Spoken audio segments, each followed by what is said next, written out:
Kita lanjut cerita kemarin ya, yang jalan tol Jakarta Merak. Yang episode kedua gue bikin di rumah aja, soalnya soundnya jelek kemarin. Jadi ya itu, kadang-kadang ketangkap gambarnya tapi suaranya jelek, jadi gue bikin di sini aja.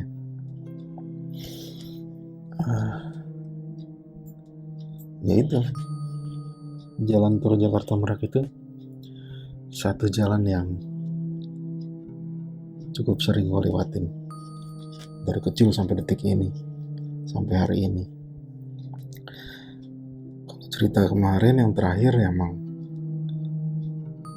cerita bareng Rai, Dedi, Ali dalam satu mobil. Kami ngelihat di tengah jalan kami ngelihat perempuan nyebrang jalan, wajahnya rata, sekelebat dari kiri ke kanan. Beneran itu sebentar tapi cukup bikin bulu kuduk merinding sampai sekarang pun gue masih ingat detailnya gitu. Serem men, beneran serem. Nggak cuma 1-2 kali, tapi beberapa kali gue alamin itu. Entah kalau gue sendiri, entah gue sama temen, entah gue sama keluarga. Nah, cerita berikutnya gue mau ceritain ketika gue bareng nyokap melintas di jalan itu juga, jalan tol Jakarta Merak. Itu kalau gue nggak salah ingat waktu zaman gue masih kuliah. Entah waktu itu kami pulang dari Jakarta atau dari Bandung. Gue berdua nyokap itu melintas jalan tol Jakarta Merak sekitar jam 12 malam. Iya, tengah malam. Kami benar-benar berdua waktu itu. Jadi ya tengah malam biasa. Waktu itu jalan tol Jakarta Merak belum seramai sekarang. Belum seramai sekarang. Masih sepi. Sepi banget malah. Bukan hari libur, bukan hari raya, hari biasa waktu itu. Gue berdua nyokap, gue yang bawa mobil. Seperti malam-malam biasa, kami susuri jalan tol Jakarta Merak itu. Tujuan Cilegon, rumah.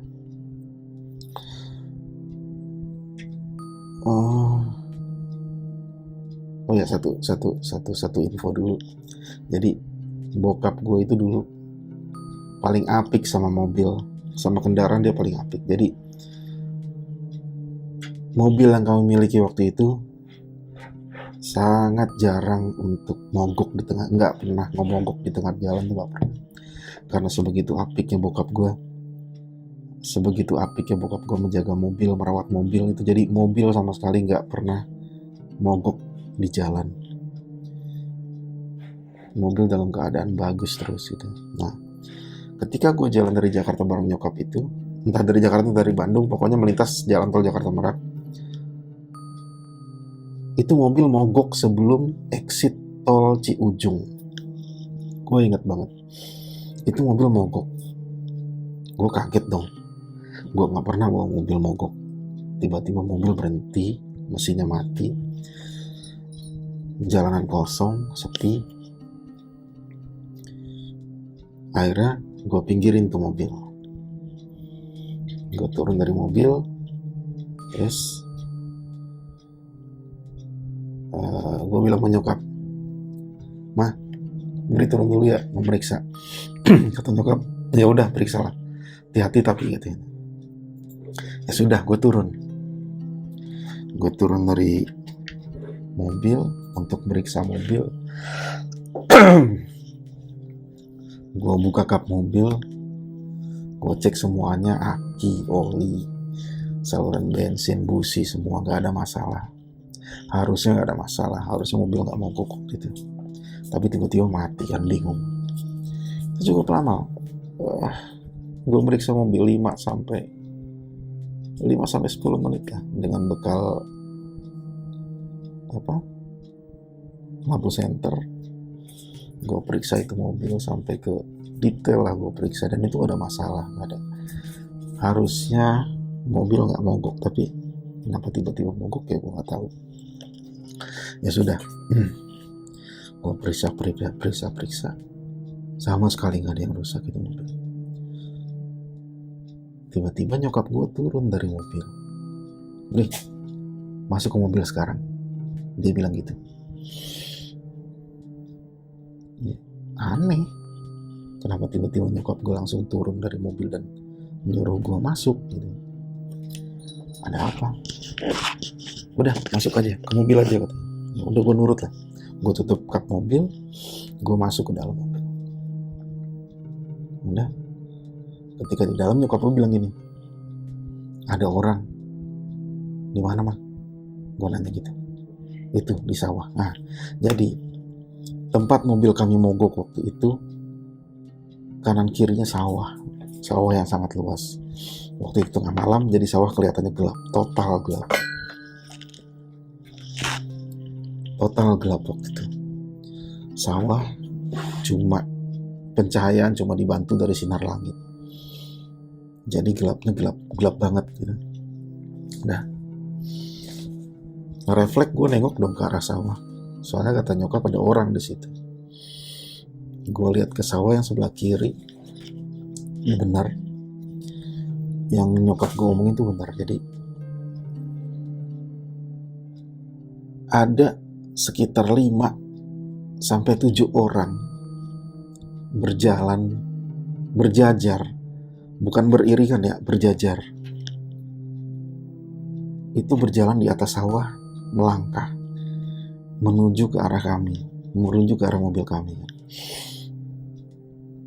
Dan harusnya, kalau logikanya gini, itu sawah permukaannya gak rata, harusnya orang butuh effort lebih untuk berjalan di atas sawah, susah lah ceritanya.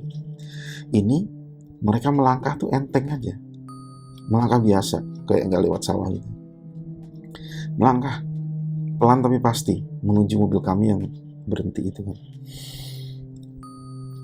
Itu ngeri itu. Jadi ketika benar-benar berjalan itu, gue sama nyokap ngeliatin terus itu sampai akhirnya ketika jarak semakin dekat, nyokap bilang gini, "Bri, nyalain mobil sekarang." Nyalain. Ya udah, gue ikutin, gue coba nyalain mobil. Alhamdulillah itu mobil nyala tanpa kendala, normal seperti sedia kala. Bingung kan lo? Nah, ya sudah, mobil nyala, gue tancap gas, nggak langsung ngebut, tapi pelan-pelan. Kenapa? Gue penasaran sama orang itu siapa. Tapi ketika kami itu berjalan pelan, pas mau meninggalkan tuh tempat, mereka semua berhenti melangkah dengan bentuk siluetnya itu berjajar, berhenti. Paling hanya sekitar tinggal 5 sampai 7 meter, deket lah dari mobil. Gue gak bisa ngelihat jelas waktu itu karena masih gelap dan gue masih melihatnya bentuk siluet, tapi berbentuk orang. Itu cukup mengerikan menurut gue. Perkara itu nanti sebenarnya itu orang atau bukan, tapi itu cukup mengerikan buat gue. Jadi untuk teman-teman yang lewat jalan tol atau lewat tempat sepi, coba untuk lebih berhati-hati lagi, karena banyak hal yang kita nggak tahu di situ. Di situ pernah terjadi apa, di situ pernah ada sejarah apa, kita nggak tahu kan.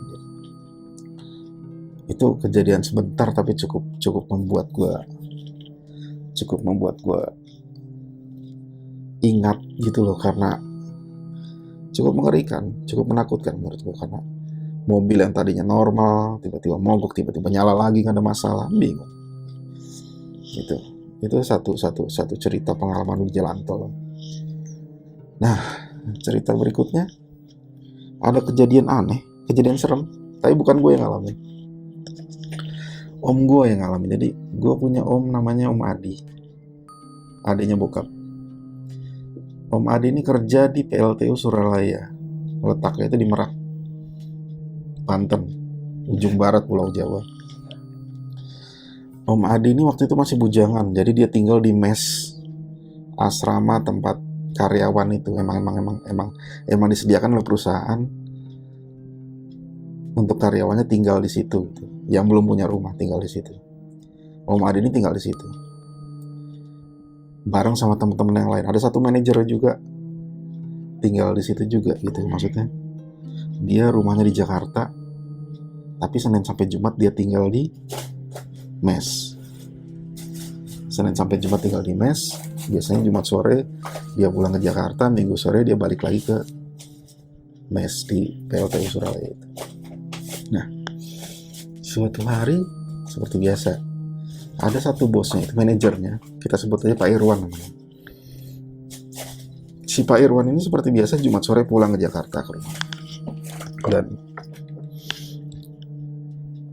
untuk akhir pekan ya, liburan ini, kalau Madi nggak pulang, dia tetap di mes, tetap di Merak, tinggal di mes, nggak pulang dia.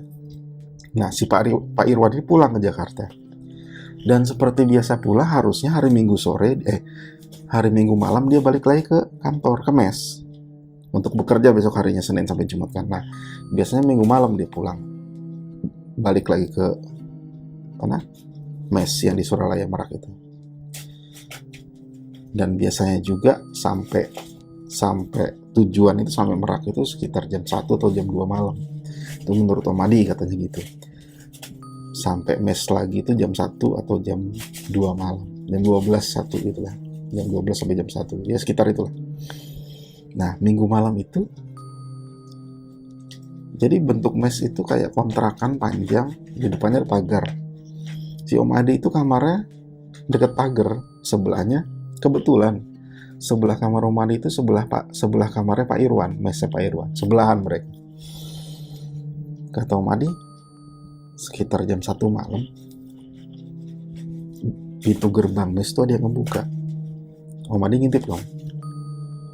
Oh bener dugaan Om Adi. Ternyata itu Pak Irwan.